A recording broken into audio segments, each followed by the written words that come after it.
पहला प्रश्न है, वह गुप्त शासक जिसके कार्यकाल में नालंदा विश्वविद्यालय की स्थापना हुई थी। चार ऑप्शन है आपके पास। सही उत्तर है कुमारगुप्त। कुमारगुप्त प्रथम एक गुप्त शासक हुए हैं और उन्हीं के कार्यकाल में नालंदा विश्वविद्यालय, जो कि बिहार राज्य में स्थित था, वहाँ पर नालंदा विश्वविद्यालय की स्थापना हुई। और जो प्रसिद्ध बौद्ध यात्री थे वैनसांग, उनका संबंध भी नालंदा विश्वविद्यालय से था। अगला क्वेश्चन है, किस नदी का संबंध सिंधु नदी तंत्र से नहीं है। चार ऑप्शन है आपके पास। सही उत्तर है दामोदर नदी। दामोदर नदी गंगा की सहायक नदी है। ये उत्तर भारतीय नदी है और ये गंगा नदी तंत्र की नदी है। और जो दामोदर नदी है, छोटा नागपुर पठार झारखंड से निकलती है और पश्चिम बंगाल में बंगाल की खाड़ी में गिर जाती है। इससे पूर्व ये गंगा में मिलती है। अगला क्वेश्चन है, किस शासक को कविराज की संज्ञा दी गई थी। चार ऑप्शन है आपके पास। सही उत्तर है समुद्रगुप्त। गुप्त शासक समुद्रगुप्त, जो कि चंद्रगुप्त प्रथम के पुत्र थे, उन्हें कविराज कहा जाता था क्योंकि वे काफ़ी विद्वान कवि थे और उन्होंने बहुत सी साहित्यिक रचनाएं भी उनका भी निर्माण किया था, इसलिए उन्हें कविराज कहा जाता था समुद्रगुप्त को। अगला क्वेश्चन है, रक्त और लौह नीति का प्रतिपादन किसने किया था। चार ऑप्शन आपके पास। सही उत्तर है बलवन। बलवन मुख्यतः गुलाम वंश से संबंधित थे और इन्होंने ही रक्त और लौह नीति का प्रतिपादन किया था।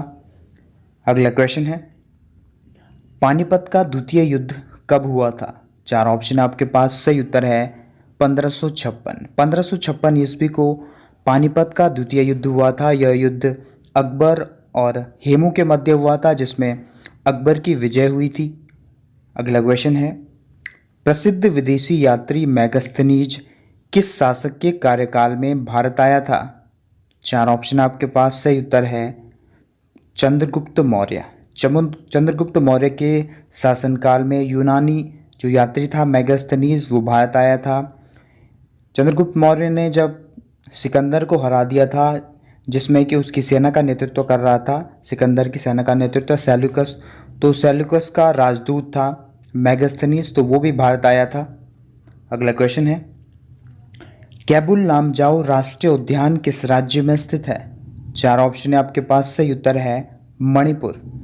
मणिपुर राज्य में स्थित है एक द्वीपीय राष्ट्रीय उद्यान जिसका नाम है कैबुल लामजाओ राष्ट्रीय उद्यान।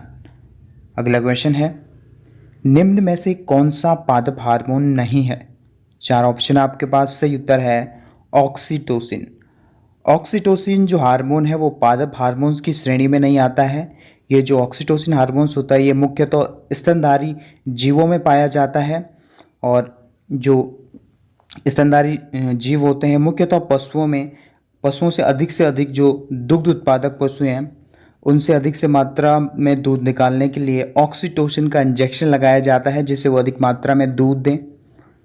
अगला क्वेश्चन है, अम्लीय वर्षा के लिए उत्तरदायी गैस कौन सी है। चार ऑप्शन है आपके पास। सही उत्तर है नाइट्रोजन ऑक्साइड और सल्फर डाइऑक्साइड, यानी NO2 प्लस SO2। तो ये दो मुख्य गैसें हैं जो कि अम्लीय वर्षा के लिए उत्तरदायी होती हैं। अगला क्वेश्चन है, परमाणु बम का सिद्धांत किस पर आधारित होता है। चार ऑप्शन है आपके पास। सही उत्तर है नाभिकीय विखंडन। नाभिकीय विखंडन के द्वारा परमाणु जब बहुत सारे न्यूट्रॉन में टूटते हैं तो एक काफ़ी अधिक मात्रा में ऊर्जा निकलती है। अगला क्वेश्चन है, पानी की बूंदों का गोल होने का कारण है। चार ऑप्शन आपके पास। सही उत्तर है पृष्ठ तनाव, यानी सरफेस टेंशन होता है।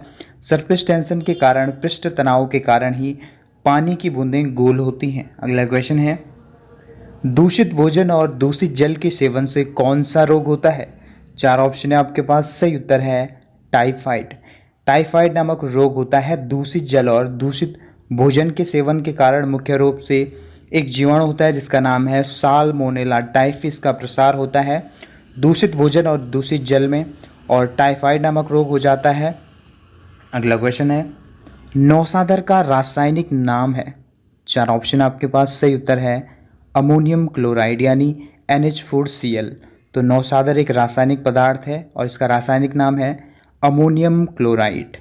अगला क्वेश्चन है, शरीर की दूसरी सबसे बड़ी ग्रंथि कौन सी है? 4 ऑप्शन है आपके पास। सही उत्तर है अग्नाशय। हमारे शरीर की दूसरी सबसे बड़ी ग्रंथि है अग्नाशय, जबकि पहली सबसे बड़ी ग्रंथि है यकृत। अग्नाशय ग्रंथि से बहुत सारे हार्मोन्स निकलते हैं, जिनमें एक मुख्य हार्मोन्स है जिसका नाम है इंसुलिन।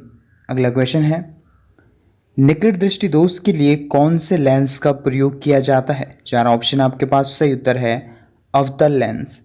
जो व्यक्ति निकट दृष्टि दोष से पीड़ित होता है, यानी जिसे निकट की वस्तुएं तो स्पष्ट दिखाई देती है लेकिन दूर की वस्तुएं नहीं दिखाई देती हैं, तो उसे कहते हैं निकट दृष्टि दोष। इस दोष के निवारण के लिए अवतल लेंस से बने चश्मे का प्रयोग किया जाता है।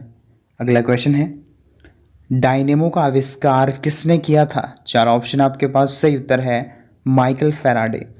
माइकल फैराडे ने 1831 में डायनेमो का आविष्कार किया। मूल रूप से डायनेमो में यांत्रिक ऊर्जा को विद्युत ऊर्जा में बदलता है यह यंत्र।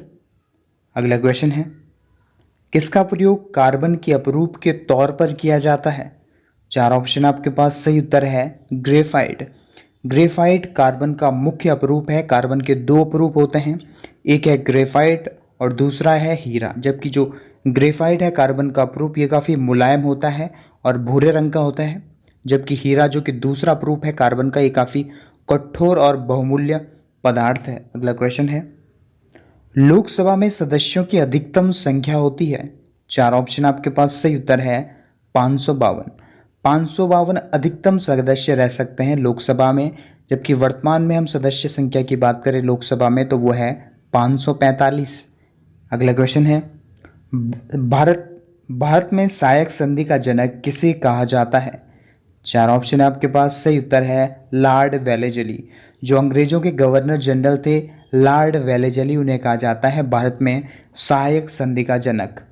सहायक संधि मुख्यतः अंग्रेजों द्वारा आरोपित की जाती थी उन भारतीय शासकों पर जिन्हें अंग्रेजों को अपने अधीन करना होता था। इसलिए उन राज्यों में अंग्रेजों द्वारा एक सेना भेजी जाती थी जिसका पूर्ण नियंत्रण अंग्रेजों के हाथ में होता था, लेकिन सेना का जितना भी व्यय होता था वो उस राज्य को करना पड़ता था।